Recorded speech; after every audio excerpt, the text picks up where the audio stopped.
Alors moi, le message que je veux avoir, c'est vraiment de réfléchir à comment est-ce qu'on crée des récits, que ce soit des podcasts, que ce soit des petits films, des documentaires, et pouvoir commencer à installer dans les imaginaires de nouvelles générations le fait que dans la relation, que ce soit dans une relation de couple ou tout simplement dans son espace, dans son quartier, dans son territoire,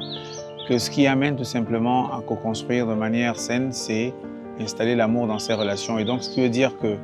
pour pouvoir arrêter avec les violences faites aux femmes, c'est vraiment de comprendre que l'autre est là et parce que il est habité d'amour comme nous-mêmes et que sans cet amour, en fait, il y a rien qui évolue réellement et que surtout que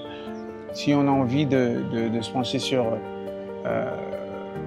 nous qui sommes issus des espaces qui dans quelques années seront très peuplés, si nous voulons que les nouvelles générations aujourd'hui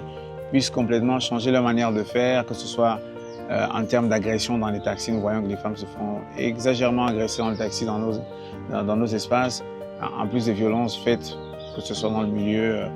familial, mais également en dehors. Il faudrait qu'on éduque les nouvelles générations et pour moi, ça passe vraiment par les récits. Donc le cinéma a un rôle essentiel si on a envie que ça change, si on a envie que finalement les jeunes garçons comprennent que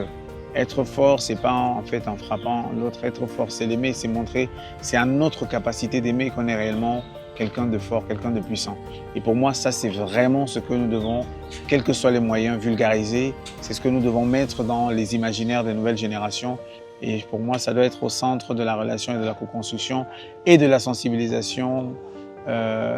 autour de la question des violences faites aux femmes.